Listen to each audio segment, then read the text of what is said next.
Hello and welcome to another Flightgear tutorial.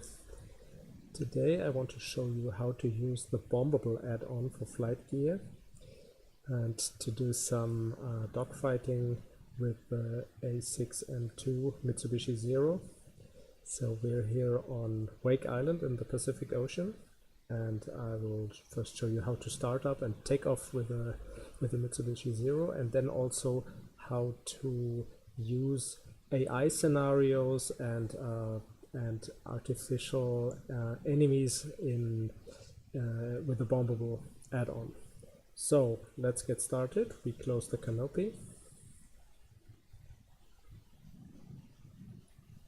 get into the cockpit, activate the magnetos with a parenthesis, and then just press S for start, and that will wake up the engine. Simple start-up maneuver.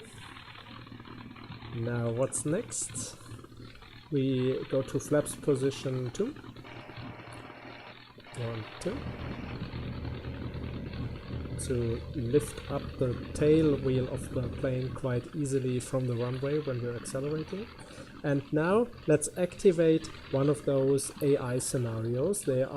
These scenarios are available only in Bombable. So I installed the Bombable add-on just by downloading this zip package and just copying the files, it's 4 different directories, into the data directory of my Flightgear installation. So at least in the README it is said that it does not overwrite any of the existing files, it is just adding more files, so it shouldn't do any harm to your standard installation. So the first thing, we open the map to get an overview. Where are those artificial enemies? So we click on traffic, and I prefer to have the map transparent. Push it into the left corner. Now we're ready.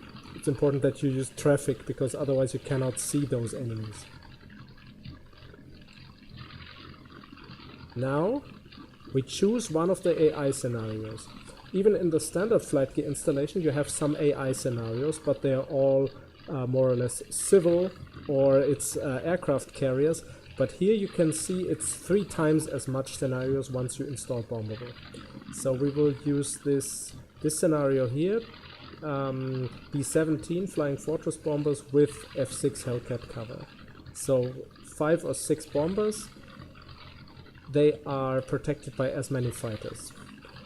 This Mitsubishi Zero, it is faster than the bombers, but it is slower than the fighters in level flight, so keep that in mind. And now the last thing, to activate those enemy planes, you go to the Bombable options, you choose the settings. I go to unskilled, I choose very simple settings so that we can fulfill this mission hopefully successfully. The weapons, the enemy weapons, much less effective, and then we respawn AI aircraft group near to you.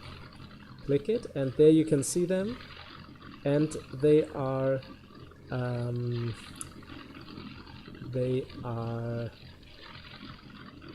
trying to get away from our position, so it's time to get up in the air and pursue them. So with Shift Bravo you release the wheel brakes, and then you accelerate, full acceleration, use the wheel brakes to steer the plane on the run. Let's be quite active with the wheel brakes.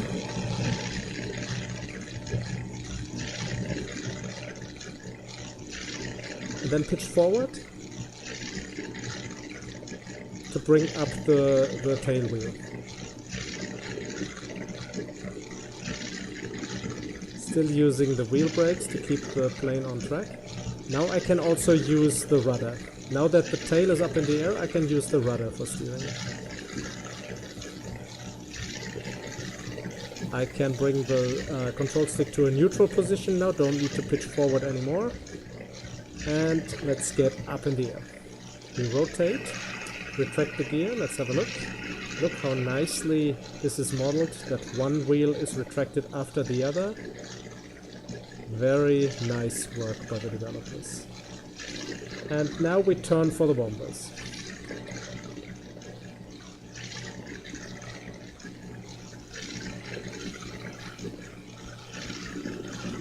This Mitsubishi Zero is not only a very good dogfighter, you can easily do loopings just without accelerating. Just pull back the stick and then it will do a looping for you.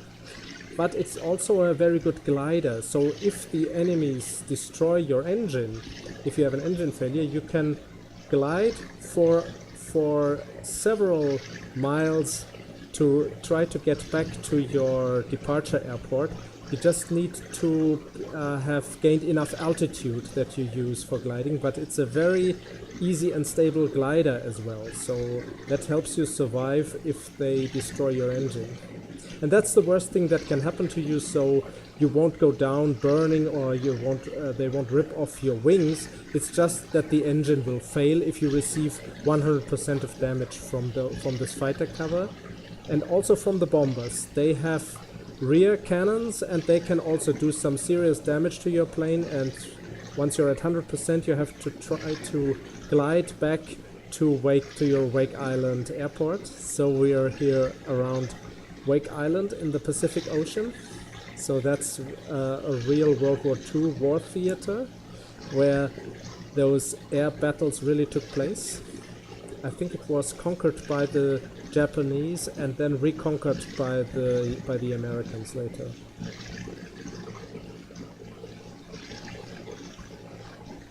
So we zoom out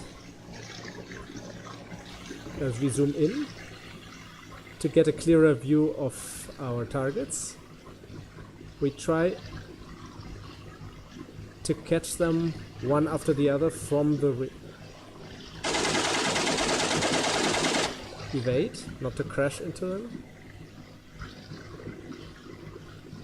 Always shoot in the last possible moment. I was too fast, way too fast.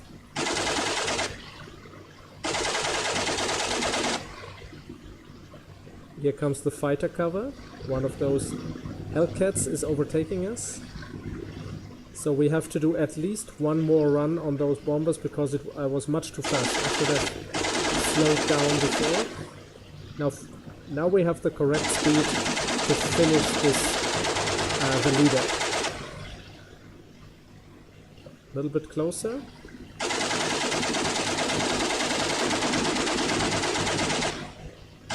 We also already received some damage. The cannons of the Mitsubishi Zero are not very strong, so it's a very good dogfighter. It is lightweight and agile, but its armament is not very strong, so it has no armor plates. The enemy can easily set the tank on fire, and also the guns are not very strong. And it doesn't have the strongest engine. So, in terms of pure speed, the American fighter airplanes were superior. So the strategy that they used was just attack and then evade, get away from you, and attack again. So it is, once they know how to deal with the Mitsubishi Zero, it is very hard to fight those American fighters.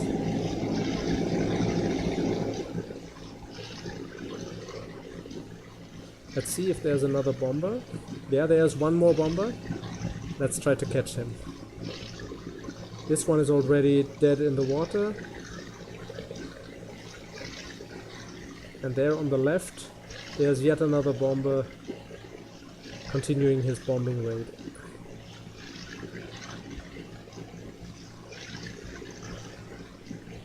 Probably going for one of those Japanese islands.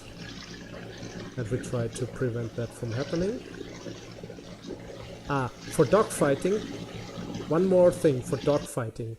I got a coolie hat on my joystick, and I found it very useful later for dogfighting in the joystick configuration to use this axis number 6 and 7 from the coolie head. Now let's unpause it, and then you can see now I can look around, especially looking overhead. It's very important when you're flying tight turns and you're in a dogfight. So I use the coolie head to look around, so I don't need to use the mouse. And you can see here in these two axes that they are activated. See? This is something that I recommend. If you got something like a mini joystick on the top of your joystick, a so-called coolie head, you should configure it on those two axes, and then you can have a very good look around to get better overview.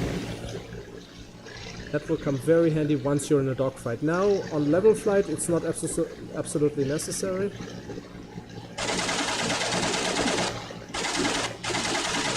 He's very cocky. He presents himself to us. So, let's see. Maybe he just tries to lure us away from his bomber. You see, this fighter is faster than us.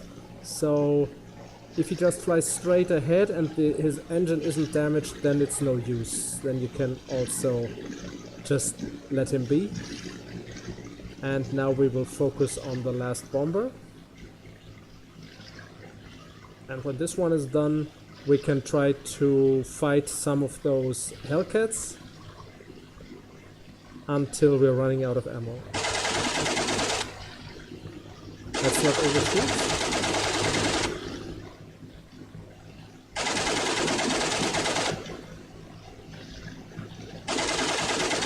Now we should be able to finish him. 100% he will be going down. Okay. Now we gain some altitude, so I believe that from now on they will be very angry. And they will try to take revenge for what we've done.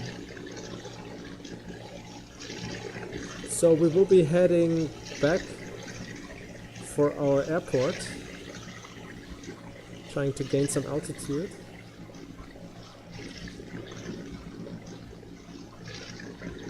Well, let's try to get some of those fighters.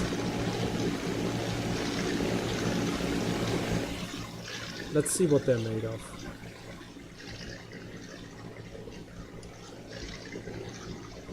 We'll zoom in even a little bit more. There's one of them. He's too far away. It's no use. We're just wasting ammunition. If he's so small on the horizon, it's no use. We can only hope that he will be turning. And then we might catch him on his return. There's someone behind us. We shouldn't just ignore that. We can also kill them head on. Let's get up a little, like this. Also, your enemies, they will be running out of ammo and... Okay, that was a G overload. We received G-force damage. I want to catch at least one of them. We will try.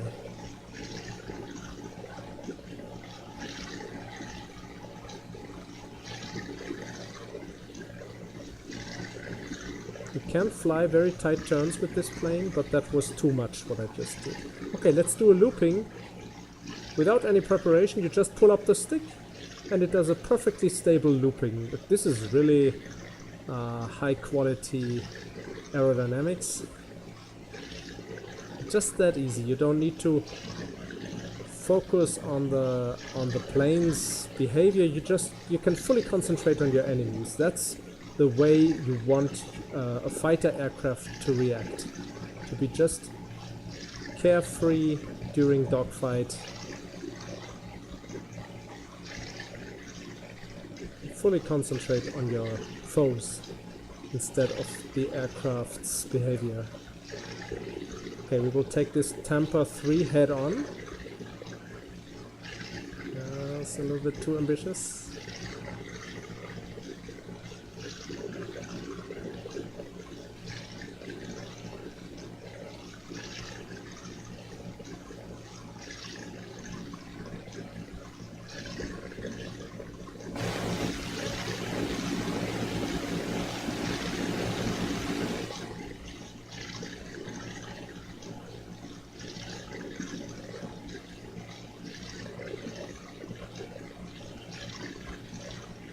Here he comes.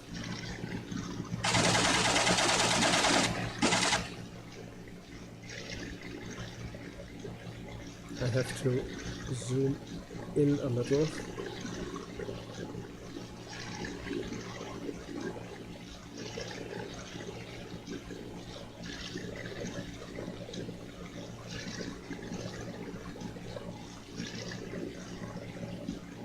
Okay.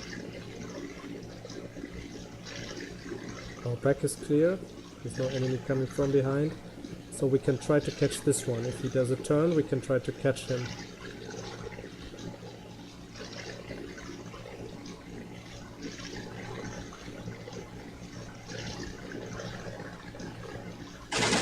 It's totally useless. This distance, we won't get him. We will try to kill one of them head on. And if that doesn't work, we will simply return to our base, because the mission is completed. We shot down all the bombers.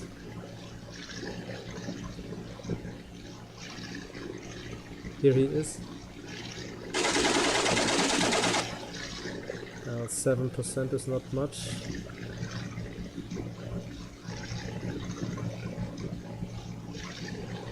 Okay, enough of that. We will simply try to return to our departure, and what I want to show you now is, let's pretend that these enemies are destroying our engine. I will try to get up to at least 4,500 feet.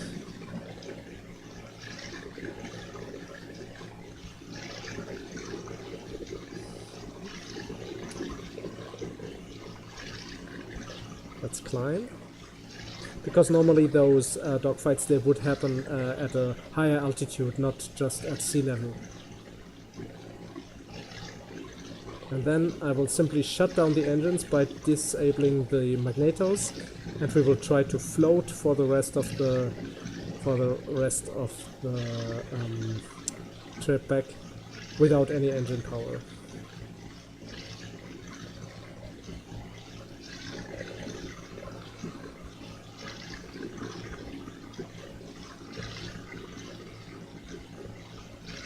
Okay, I think that's enough. Let's assume they damaged our engine. And so we lose the engine, and now we're just gliding back to Wake Island.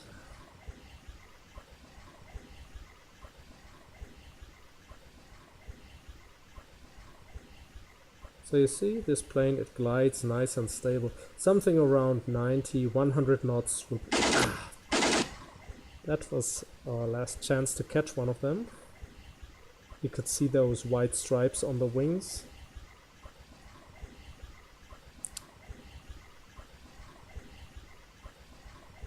So try to get to a neutral pitch. Can pitch up slightly. So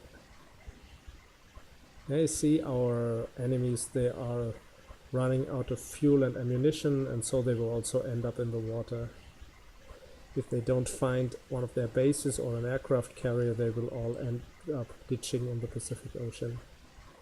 Okay, now we can zoom out again so that we get a better overview. That's always helpful. That's something I recommend for takeoff and landing. You should zoom out so that you see as much as you can in a wide angle of your surroundings. And for the dogfight, I would zoom in like this, so that you see those enemies earlier. This magnification will make those enemy aircraft visible a little bit earlier. So you should always try to see them before they see you. Have to do a left turn. You see how easy and how long we can be gliding? The propeller is now passive. It's just by the airflow. It is turned around by the airflow from outside.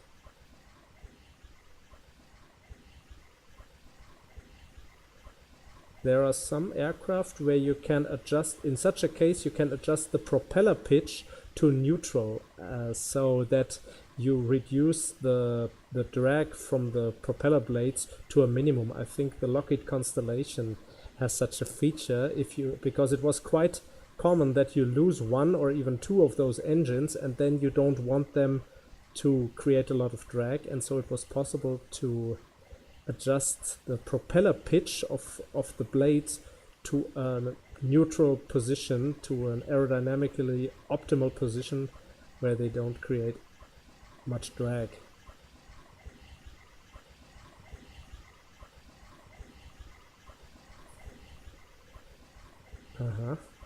This plane Steel 5, he is following us. Okay, there is a ship down there, and on the horizon we can already see Wake Island.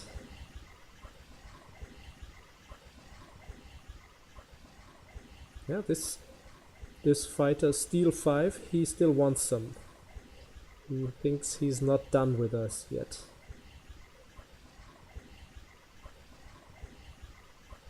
Maybe we can catch him if he overtakes us.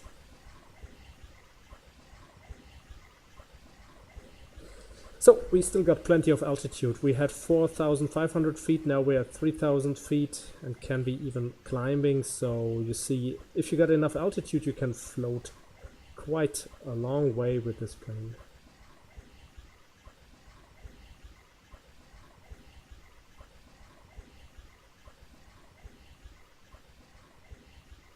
There's a freight ship below us.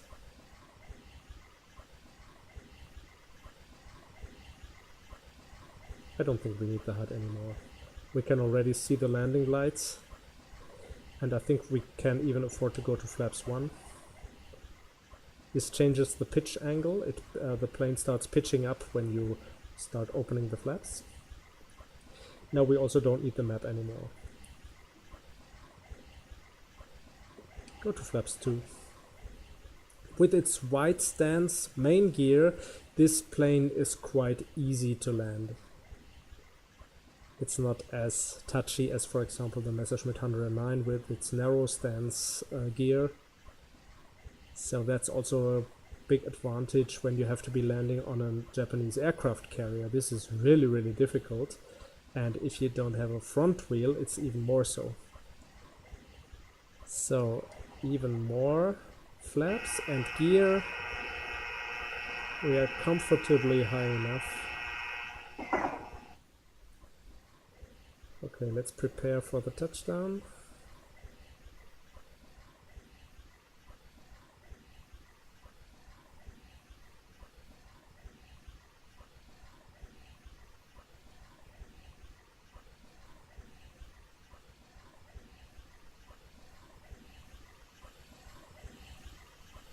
So first you use the rudder for steering after the main gear has touched down, and then later the wheel brakes after the tail wheel has come down on the runway. So this runway is comfortably long enough for our emergency landing procedure. And as you see, the Mitsubishi Zero is also very easy to handle even without engine power. It's a very friendly plane for the pilot. Very hostile for its enemies, but very friendly for its pilots. It has some very sympathetic characteristics for the pilot. Nice and easy to fly. Let's just roll along, use the wheel brakes for steering.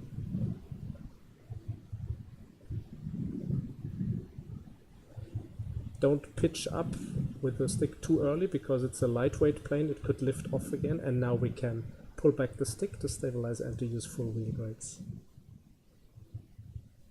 So, stop and activate the parking brakes. We can open the canopy to get some fresh air. And let's have one final look if those fighters are still circling around us, because it is a very interesting sight when normally they are still searching for you, and then they will be flying over the airport. So let's look from outside. No, that they are far away, so they will, I think they will be turning in, but it will take too much time now. So we're at the end of this little bombable and dogfight tutorial with the A6M2 Mitsubishi Zero. I hope you enjoyed it. Thanks for watching and see you again for the next tutorial. Goodbye.